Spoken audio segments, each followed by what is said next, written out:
first and all approach it with kind of a pragmatism in how to react. Make sure that you then also start to think about how you can design your value chain to be more agile in a set of ranges of possible outcomes, because uncertainty is so high. One of the things that we did is that we looked into a lot of scenarios and say, so what makes sense to change and do so that it works not only in the here and now, because the situation will change again, but it's more strong and resilient in a wide range of opportunities. So instead of kind of set it up to a really optimized value chain that works for the specific knowns now, then make it more range relevant and more agile as such. That's my main advice.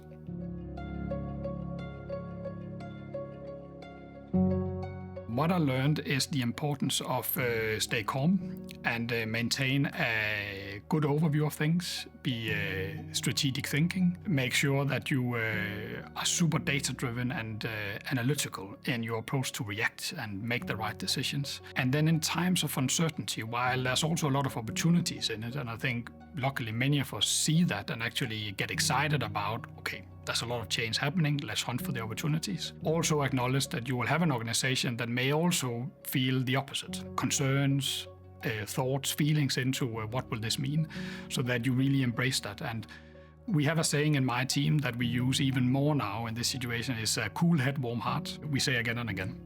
Because to me that embodies that element of really have the cool head with a strategic overview and the data-driven approach, but the warm heart of stay super connected and with high empathy in your team to embrace any feelings that might be in the situation.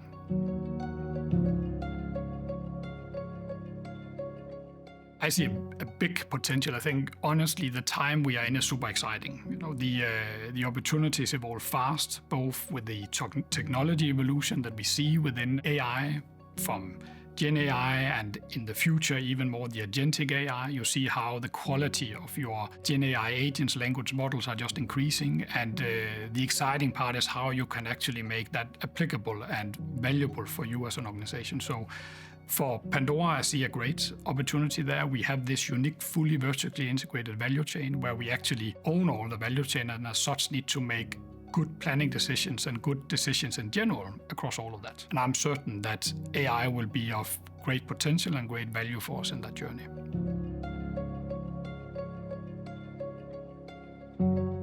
I would say think about it as a journey you can't miss, and don't wait to get started. The way we are trying to approach this is to really start to create more of a focused training and upskilling within the area. Think academy. Think how you actually get more behind a structured approach to AI literacy and find change agents in the organization that have a big interest in this and let them play and let them create things and give them room to also challenge the status quo. Don't wait, don't miss the train, be behind it.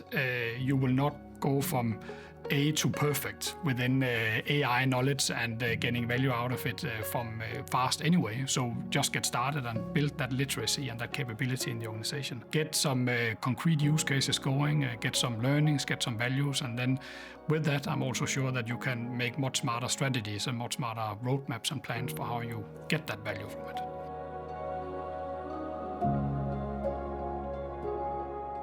Both quite important. Managing, in my view, is typically more about process and execution, task-oriented, make here and now decisions, which is important and in many situations is needed.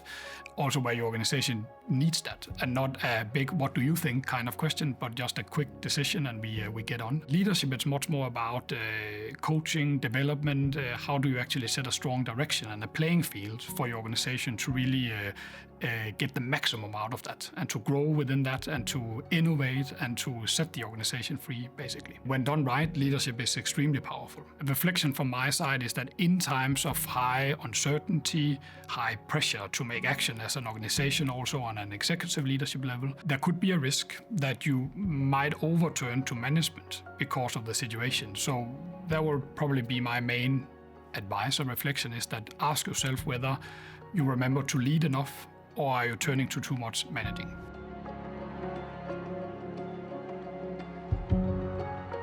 It It is hard. You need to constantly think about it. And for me, it's very situational dependent. I think it embodies what I mean is kind of good situational leadership, where you essentially need to assess every situation and say, so what's needed here?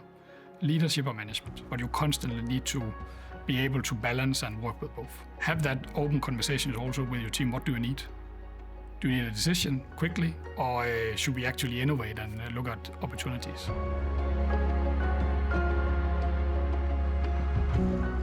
I really like the name of this conference, Aim 10X. One of my advices will also be to aim high.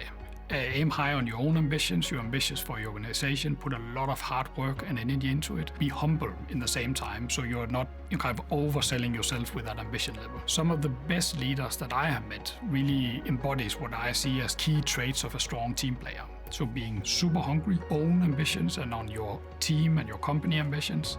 Be humble in the same way, and be smart. Doesn't necessarily mean be the most intelligent in the room, but be people smart. If you are really good at those things, you both have the traits of being a strong team player, but also a strong leader.